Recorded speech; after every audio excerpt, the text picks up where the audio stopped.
My worst fears are that we, the field, the technology, the industry, cause significant harm to the world. I think if this technology goes wrong, it can go quite wrong. And we want to be vocal about that. We want to work with the government to prevent that from happening. But we try to be very clear-eyed about what the downside case is and the work that we have to do to mitigate that. For several months now, the public has been fascinated with GPT, DALL-E, and other AI tools. These examples, like the homework done by ChatGPT or the articles and op-eds that it can write, feel like novelties. But the underlying advancements of this era are more than just research experiments. They are no longer fantasies of science fiction. They are real and present. The promises of curing cancer or developing new understandings of physics and biology or modeling climate and weather, all very encouraging and hopeful. But we also know the potential harms. And we've seen them already: weaponized disinformation, housing discrimination, harassment of women and impersonation fraud, voice cloning, uh, deep fakes. These are the potential risks despite the other rewards. And for me, perhaps the biggest nightmare is the looming new industrial revolution, the displacement of millions of workers, the loss of huge numbers of jobs, the need to prepare for this new industrial revolution in skill training. Mr. Altman, we're going to begin with you, if that's okay. Thank you. Thank you, Chairman Blumenthal, Ranking Member Hawley, members of the Judiciary Committee. Thank you for the opportunity to speak to you today about large neural networks. It's really an honor to be here, even more so in the moment than I expected. My name is Sam Altman. I'm the Chief Executive Officer of OpenAI. OpenAI was founded on the belief that artificial intelligence has the potential to improve nearly every aspect of our lives, but also that it creates serious risks we have to work together to manage. We're here because people love this technology. We think it can be a printing press moment. We have to work together to make it so. OpenAI is an unusual company, and we set it up that way because AI is an unusual technology. We are governed by a nonprofit, and our activities are driven by our mission and our charter, which commit us to working to ensure that the broad distribution of the benefits of AI and to maximizing the safety of AI systems. We are working to build tools that one day can help us make new discoveries and address some of humanity's biggest challenges, like climate change and curing cancer. Our current systems aren't yet capable of doing these things, but it has been immensely gratifying to watch many people around the world get so much value from what these systems can already do today. We love seeing people use our tools to create, to learn, to be more productive. We're very optimistic that there are going to be fantastic jobs in the future and that current jobs can get much better. We also love seeing what developers are doing to improve lives. For example, Be My Eyes used our new multimodal technology in GPT-4 to help visually impaired individuals navigate their environment. We believe that the benefits of the tools we have deployed so far vastly outweigh the risks, but ensuring their safety is vital to our work, and we make significant efforts to ensure that safety is built into our systems at all levels.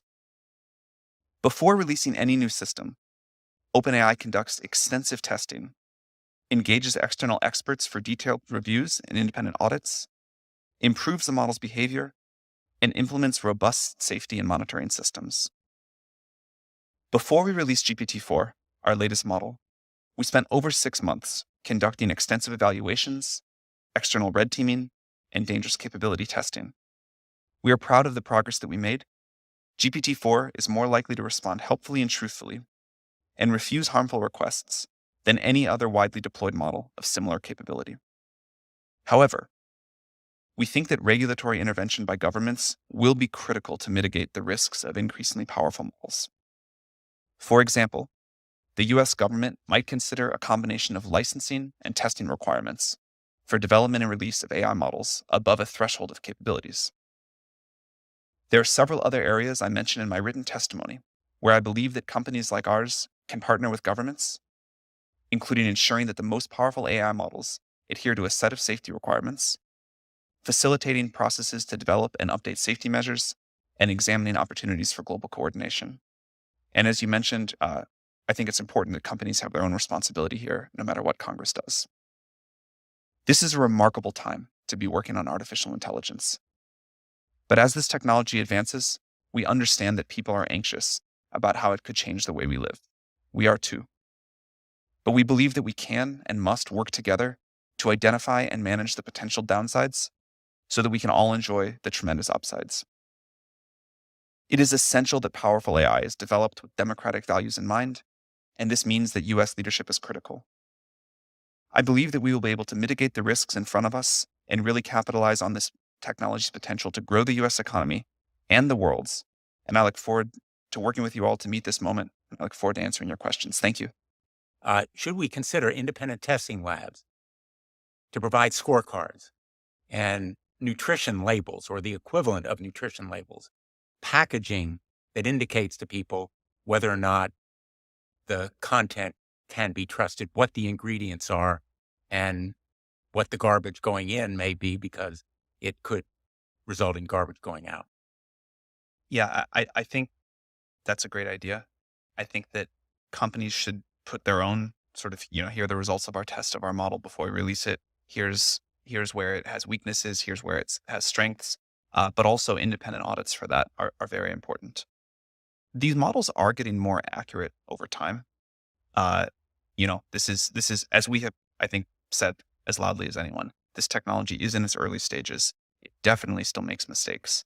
We find that that users are pretty sophisticated and understand where the mistakes are that they need or likely to be, that they need to be responsible for verifying what the models say, that they go off and check it. Um, I worry that as the models get better and better, the users can have sort of less and less of their own discriminating thought process around it.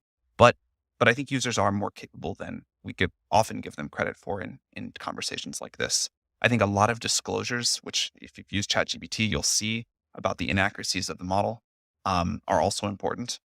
And I'm excited for a world where companies publish with the models information about how they behave, where the inaccuracies are, and independent agencies or companies provide that as well. I think it's a great idea. I alluded in my opening remarks to the jobs issue, the economic effects on employment. Uh, I think you have said, in fact, and I'm going to quote, development of superhuman machine intelligence is probably the greatest threat to the continued existence of humanity, end quote. You may have had in mind the effect on jobs, which is really my biggest nightmare in the long term. Let me ask you what your biggest nightmare is and whether you share that concern. Like with all technological revolutions, I expect there to be significant impact on jobs, but exactly what that impact looks like is very difficult to predict. If we went back to the other side of a previous technological revolution, talking about the jobs that exist on the other side, um, you can go back and read books of this. It's what people said at the time. It's difficult. I believe that there will be far greater jobs on the other side of this, and that the jobs of today will get better. I think it's important. First of all, I think it's important to understand and think about GPT-4 as a tool, not a creature, which is easy to get confused. And it's a tool that people have a great deal of control over and how they use it.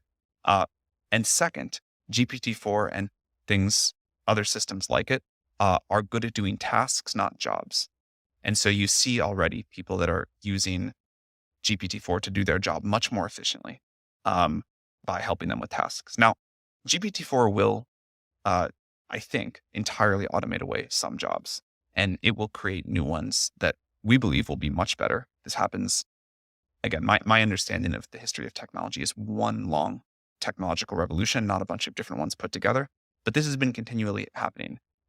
As our quality of life raises and as machines and tools that we create can help us live better lives, uh, the bar raises for what we do, and our human ability and what we spend our time going after, goes after more ambitious, more satisfying projects. So there there will be an impact on jobs.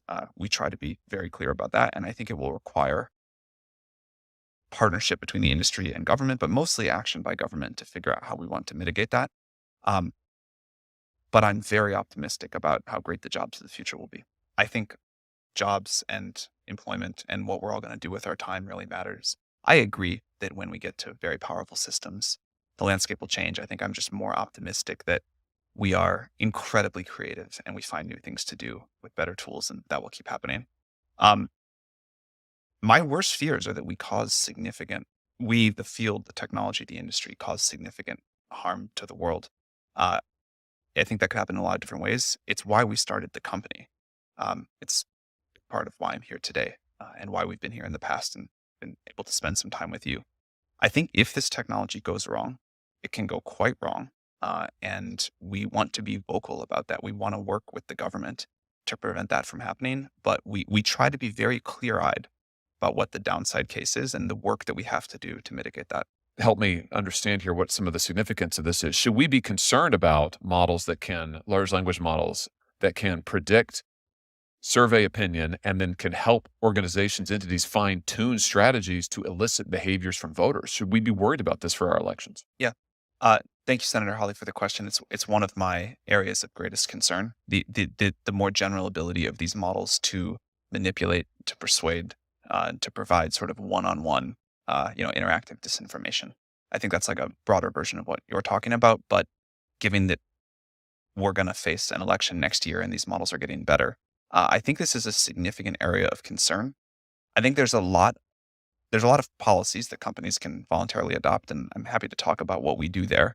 Um, I do think some regulation would be quite wise on this topic. Uh, Someone mentioned earlier, it's something we really agree with. People need to know if they're talking to an AI, if content that they're looking at might be generated or might not. I think it's a great thing to do, is to make that clear. I think we also will need rules, guidelines about what's expected in terms of disclosure from a company providing a model that could have these sorts of abilities that you talk about. So I'm nervous about it. I think people are able to adapt quite quickly.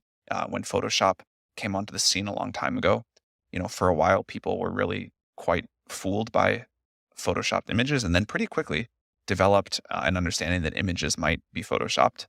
This will be like that, but on steroids.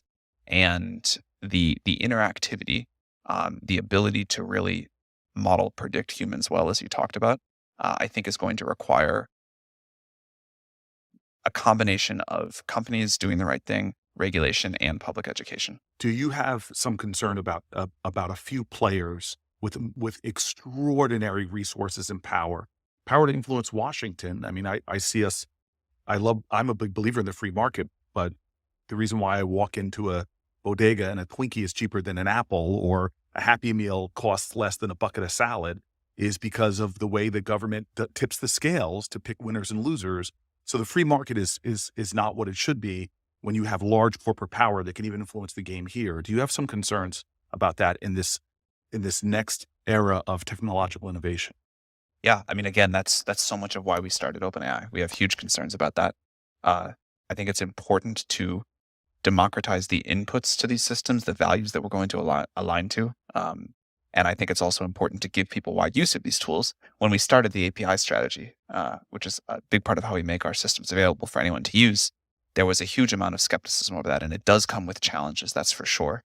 But we think putting this in the hands of a lot of people and not in the hands of a few companies uh, is really quite important. And we are seeing the resultant innovation boom from that. Um, but but it is absolutely true that the number of companies that can train the true frontier models is going to be small just because of the resources required. And so I think there needs to be incredible scrutiny on us and our competitors. I think there is a rich and exciting industry happening of incredibly good research and new startups that are not just using our models, but creating their own. And I think it's important to make sure that whatever regulatory stuff happens, whatever new agencies may or may not happen, we preserve that fire, because that's Well, critical. I'm a big believer in the democratizing potential of technology, but I've seen the promise of that fail time and time again, where people said, "Oh, this is going to have a big democratizing force." My team works on a lot of issues about the reinforcing of bias through algorithms, the failure to advertise certain opportunities in certain zip codes. But you seem to be saying, and I heard this with Web3, Yeah. that this is going to be DeFi, decentralized finance. All these things are going to happen. But this seems to me not even to offer that promise, because the people who are designing these, it takes so much power, energy, resources. Are you saying that that my dreams of technology further democratizing opportunity and more are possible within a technology that is ultimately, I think, going to be very centralized to a few players who already control so much? So this point that I made about use of the model and building on top of it, this is really a new platform, right? It is definitely important to talk about who's going to create the models. I want to do that. I also think it's really important to decide to whose values we're going to align these models. But in terms of using the models, the people that build on top of the OpenAI API do incredible things. And it's, people frequently comment like, I can't believe you get this much technology for this little money.